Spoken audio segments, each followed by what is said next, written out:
From the headquarters of Telesur English in Quito, Ecuador, this is From the South, and I am Sweeney Gray.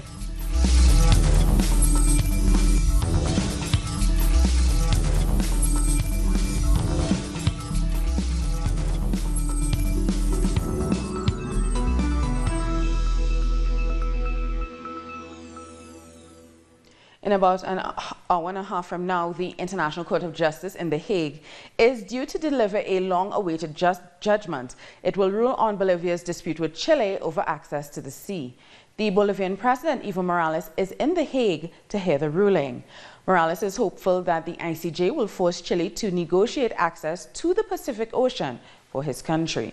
The current borders with Chile were established in a treaty back in 1904.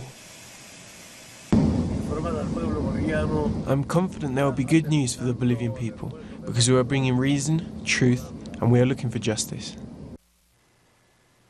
Our correspondent in La Paz, Freddy Morales, has more. There's a lot of optimism on the part of the Bolivian people as they wait for the decision by the International Court of Justice, which will take place on Monday on the maritime dispute presented by the Bolivian state against Chile 5 years ago. The decision is definitive and can't be appealed. President Evo Morales is at The Hague to receive the ruling, joined by former presidents, to show that Bolivia's access to the sea is a national demand. It's something that Bolivians have wanted for more than a century. In 1879, Chile invaded and took 120,000 square kilometers of the territory that allowed Bolivia to access to the Pacific Ocean, taking 400 kilometers of coastal line. More than 10 Chilean authorities in the past have promised to solve the issue. This call has been made to force Chile into a negotiation to resolve a matter in Bolivia. There will be a giant screens in the parks and public squares that will show the reading of the ruling starting at 9 a.m. local time. And Morales called for national unity ahead of the ruling. President Evo Morales thanked the people of Bolivia for their solidarity and support. Morales says this emboldened the government to take action against Chile. He called on citizens to remain united and committed to the cause. Hermanas y hermanos bolivianos. Bolivian sisters and brothers, this is a critical moment for our country. All Bolivians must stand together for the only one sacred cause as an access to Pacific Ocean is. On Monday, the UN's top court will rule on whether Chile must negotiate access to the Pacific Ocean with landlocked Bolivia. It's a case that has somewhat soured relations between the two neighbors for decades. We have taken this to the International Court of Justice, which has known our extensive maritime history and has understood our territorial rights that were taken away in an armed invasion in the 19th century. President Morales has confirmed he will be in attendance when the ICC makes its announcement on October 1st. A delegation of former presidents, social organizations, and other interests will also be heading to The Hague for the resolution.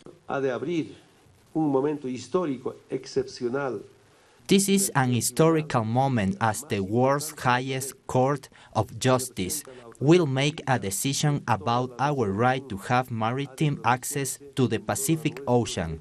We are ready for that. Bolivia lost its access to the ocean during the War of the Pacific, which it fought with Chile between 1879 and 1883. In 1879, Chile annexed 120,000 square kilometers, which connected Bolivia with the Pacific Ocean. Chile has asked the ICC to negotiate with Bolivia about the access to the sea in a reasonable period of time.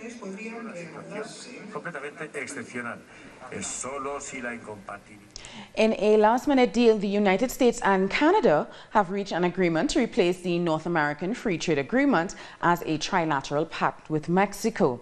Canada will give U.S. dairy farmers access to around 3.5% of its nearly $16 billion domestic dairy market. However, the two countries failed to strike an agreement regarding U.S. tariffs on Canadian steel and aluminum exports. Salvaging the $1.2 trillion open trade zone from collapsing, the three countries plan to sign the new U.S., Canada, and Mexico agreement at the end of November. Great honor to have you both with us. Candidates for Brazil's presidential election held another televised debate on Sunday. There's just a week to go before one of the most important and uncertain elections in Brazilian history. Several of the candidates paid tribute to the millions of women who marched over the weekend. They are opposing the far-right candidate Jair Bolsonaro, who leads in the polls. Bolsonaro left hospital at the weekend after he'd been stabbed while on the campaign. Our correspondent in Brazil, Ignacio Limas, has the latest. We are here in Sao Paulo, where the second last televised presidential debate has concluded before the elections on October 7. Jair Bolsonaro couldn't participate in this debate. The ultra-conservative candidate, who is hospitalized at the Albert Einstein Hospital of Sao Paulo and has been transferred to Rio de Janeiro. His doctors have recommended him for bed rest for another 10 days. That means he won't be able to participate in the next electoral TV debate as well. Although even before being injured and hospitalized, he had declared that he was against these electoral debates. With Bolsonaro out of the debate, everybody is looking forward to Fernando Haddad, the presidential candidate for the Workers' Party. The polls by the CNT agency projects a tie between him and Jair Bolsonaro, and that they go to a second round. There will be then a contest between Jair Bolsonaro and Fernando Haddad, the ultra-conservative candidate against the Workers' Party candidate, who has replaced Luis Ignacio Lula da Silva. An important point of this debate, in addition to these attacks by the sectors of the right wing on Fernando Haddad, it was also the statement from different candidates on what happened on the weekend with the mass demonstration organized by the Brazilian women in 200 cities. There were events and protests against Jair Bolsonaro and his ultra-conservative and neoliberal policies. Similar demonstrations were organized in other cities of the world. This is why the candidates highlighted the participation of women in the fight against the ultra-conservative candidates. This is why the candidates highlighted the participation of women in the fight against the ultra-conservative candidate here in Brazil. And these presidential elections will be influenced clearly by the action of Brazilian women in the street in the next 7 days. More than 200 cities in Brazil hosted demonstrations over the weekend against the presidential candidacy of Jair Bolsonaro. In Sao Paulo, 500,000 people marched. Brazil saw one of the biggest mobilizations of its history.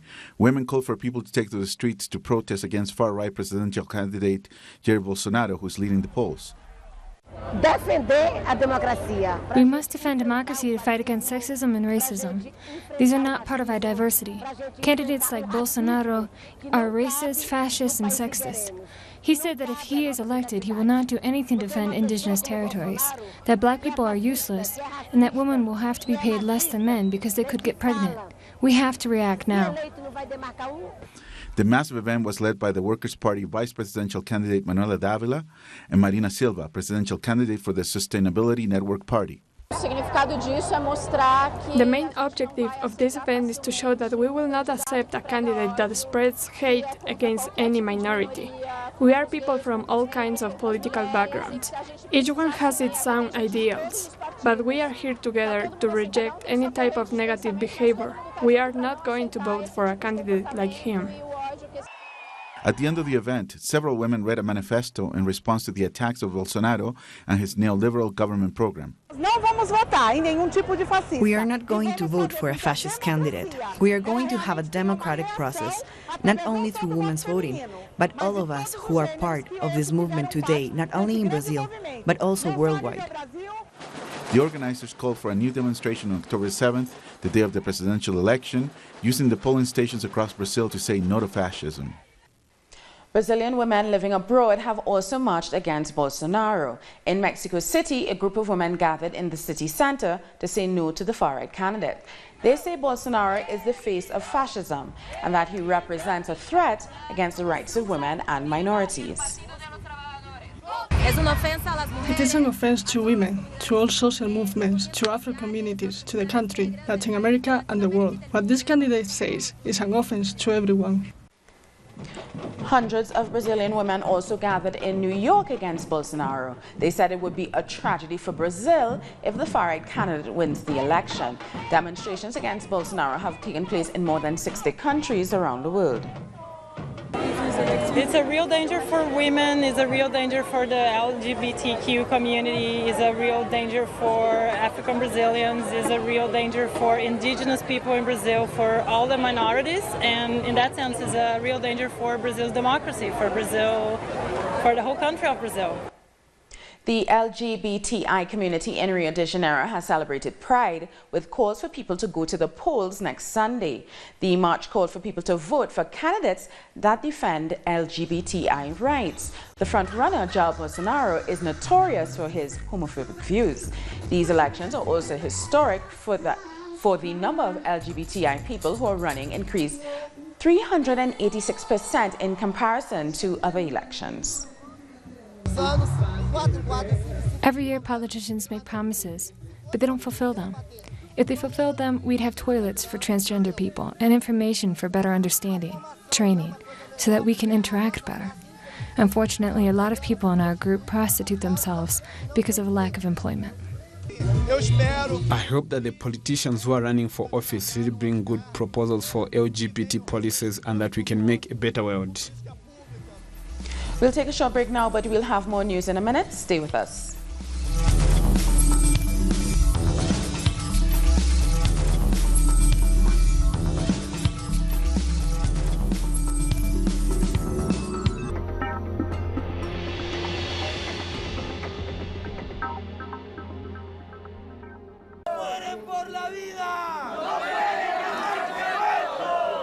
Queremos verdad, reparación integral, pero sobre todo justicia, pero justicia social.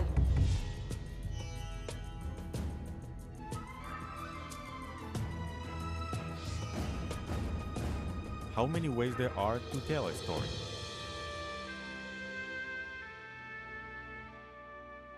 The different perspectives of our nations are on Telesur documentaries. Sundays, only on Telesur.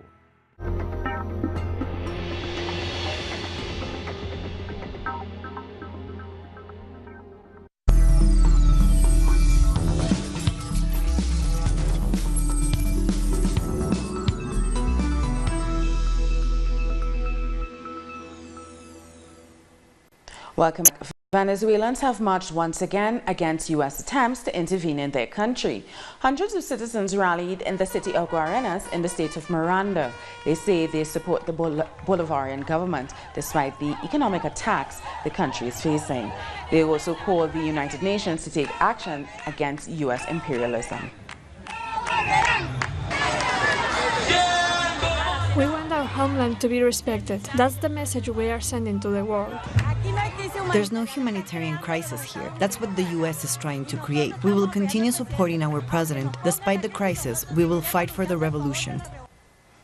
The FMLN presidential and vice presidential candidates Hugo Martinez and Karina Sosa have met with different sectors in El Salvador to gather proposals for their governmental plan. 48 citizen committees are working to analyze proposals to present the FMLN presidential candidates for the upcoming elections in 2019. There is a need for more transparency. People want us to fight against corruption, no matter where it comes from. We are taking all of this into account in our government program, and that's what Hugo and Karina will include in their campaign across the country. The program is divided into 9 main policies. Security, economic development, and sustainability are among them. Women, the youth, and children are a priority. Victims of the internal conflict also have a special place in the proposals. We victims need to be listened to because we are important. We have suffered so much and we don't want to continue suffering. We don't want to be hidden because we have suffered terrible experiences that we don't want anyone to go through. We don't want the new generation to go through this suffering. The citizen committees are currently sorting out the civilians' requests. In the third stage of this initiative, we'll analyze whether these proposals are viable. We need to consider the public budget and the priorities. We need to balance these two factors. El Salvador will hold its presidential election on February 3, 2019. 4 political parties are running for office. If the FMLN wins, it will be its 3rd term in power. Women in El Salvador also gathered to defend their right to access abortion. Abortion is criminalized to up to 30 years in jail, even in cases of a miscarriage. Demonstrators went to the headquarters of the Conservative Arena Party, urging for a change of position on this issue. Sunday marked what would have been the 27th birthday of Botham Jean. He's killed by police in Dallas on September 6. Family, friends and supporters held a Thanksgiving birthday march and ceremony in St. Lucia to mark the occasion. Around 200 activists also attended a forum at the St. Paul United Methodist Church in Dallas for what was designed as a call to action. An increase in the Dominican Republic's public debt is worrying its citizens. The increase in public debt in the Dominican Republic is raising concerns. Experts say conditions are becoming more complex ahead of future negotiations.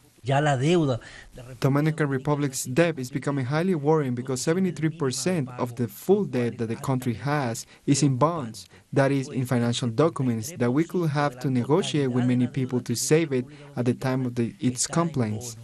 Over the last 6 years, debt has increased to 68%. That represents 54% of the gross domestic product. Taking into account the interest rates, this could become a grave issue. The central bank keeps borrowing money that the people have to pay back. Every year, 70 billion pesos are put out to pay the interest of that debt, with 14% of interest rate. External debt has reached almost $21.5 billion as of July 31st, and domestic debt reaches almost $10 billion. This is an increase of $4 billion compared to 2012. One of the most worrying issues is the debt linked to the central bank, as a consequence of the bank crisis of the years 2003 and 2004. This is a ballast for the government because every year it has to invest 14% of the GDP of our central bank. According to experts, the increasing of debt is becoming a serious issue for the country. The government will either have to replan its budget or keep investing in its debt payments in order to avoid default. French President Emmanuel Macron has promised to help tackle a sargassum seaweed invasion in the island of Guadeloupe. During a visit, Macron said his government would invest up to 5 million euros in the next year to help local authorities deal with the problem. The surge in sargassum seaweed growth across the Caribbean in recent years has been linked to the warmings of the ocean. This has posed a serious economic and environmental problem. We know that the best way of protection against sargassum is to clear it up as quickly as possible.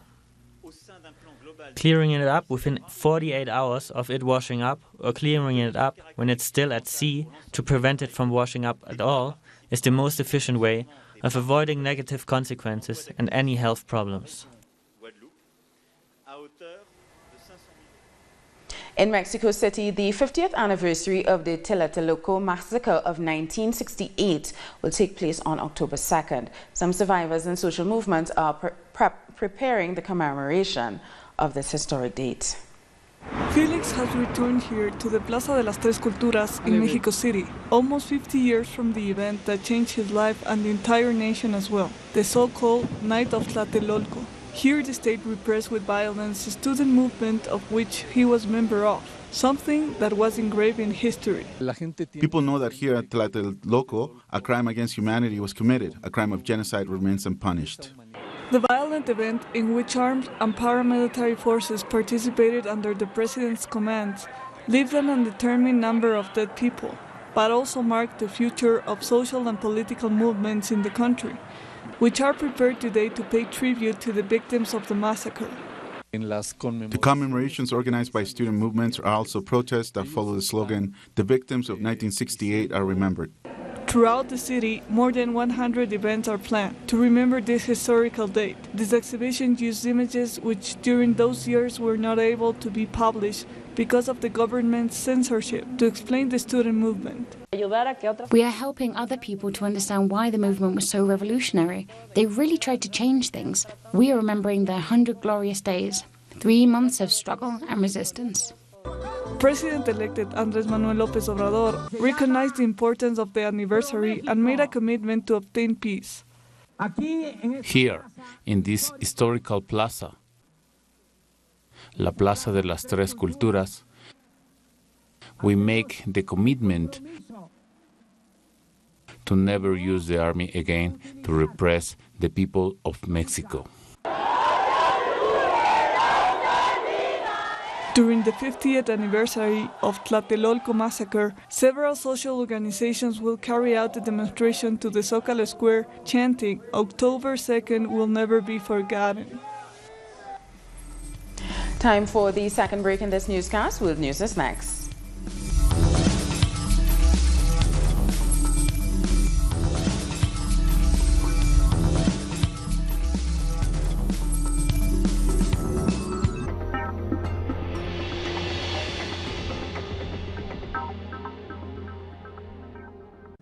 Telesur brings you special interviews with social and political personalities. Monday, from Washington. Tuesday, from Mexico. Wednesday, from Caracas. Thursday, from Quito. Friday, from Havana. Analysis about our continent's reality. Weekdays, only on Telesur.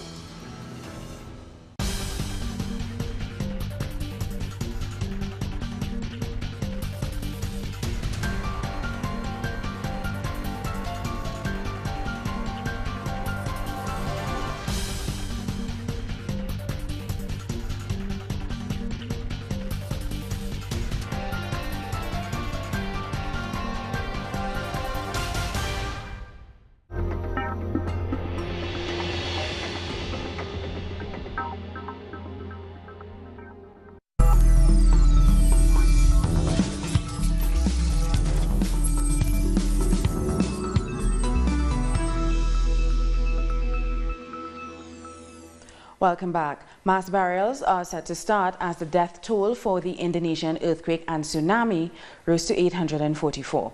Rescuers are still trying to recover survivors in Palu, the city of 350,000 that was swept by the tsunami. Authorities fear the number of victims could be in the thousands as rescue efforts are yet to reach remote areas. The disaster has also displaced around 48,000 people. A 7.5 magnitude earthquake followed by a tsunami hit the island of Sulawesi on Friday. Macedonia's referendum to change its name has been deemed invalid following a low turnout. More than 90% of those who took part voted in favor of changing the country's name to North Macedonia. But with only 34% of voters showing up, the referendum was non-binding. With a region of the same name, Greece has been blocking the country's entry to NATO and the European Union for decades. Despite the result, Macedonian Prime Minister Zoran Zaev says he intends to go ahead with the name change, but he will need the support of 2/3 of the members of parliament. Israeli security forces have clashed with Palestinian protesters in the city of Ramallah after raids were carried out in the city. Security forces raided a pharmaceutical company and arrested 2 employees.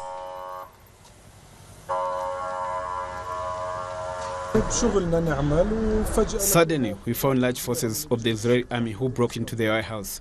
They asked us for names and information about the employees. They took all the information, their IDs and their numbers. Then they arrested the 2 of the employees before withdrawing.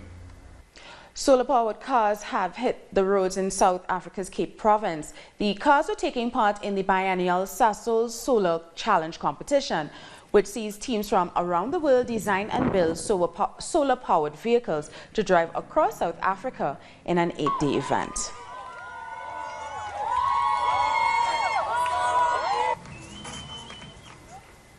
Cameroon's President Paul Biya has vowed to use what he called a firm hand to restore peace in the English-speaking region of the country. He also told supporters at a campaign rally that dialogue is needed to overcome violence in the region. Hundreds of civilians and dozens of security forces have been killed in the country's Anglophone northwest and southwest this year. We obviously still have to restore peace in the northwest and southwest regions, which have been bruised by the abuses of the secessionists, by giving both regions all the satisfaction they are entitled to expect by protecting them against the excesses of their so-called liberators. Children in Britain's nursery schools are undergoing unique lessons on tolerance, diversity and kindness.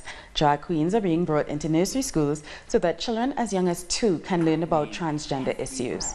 Nursery managers say the sessions are needed so that the children can see people who defy rigid gender restrictions and grow up to combat hate crime. I think the most important thing about Drag Queen Storytime is the ability for somebody who is a stranger to the children, somebody from outside the setting, and come in and really represent the story very well, and tell it very well, and tell it in a very different way. And that's a very important thing about Drag Queen Storytime. So a different kind of person that comes in, and it's inclusive, and they focus heavily on the literacy and the immersive theatricality of telling the story. And there are things that revolve around that, so there's issues around tolerance and kindness and representing your community. But at the heart of it, it's about how you tell a story and having somebody slightly different telling a story. And we end with the news that Ken Professor Fillmore, the ace steel pan arranger, composer and panist from Trinidad and Tobago, has died. He was in a car accident on the 24th of September, Republic Day, and died early Sunday morning. As a panist, Fillmore had a long-term relationship with the Fontclair Steel Orchestra. He was hailed for his innovations with the steel pan and his enthusiasm. Since news broke of his passing, fans and friends have been paying tribute to the musical icon, whom many remembered not just for his talent, but for his warm personality.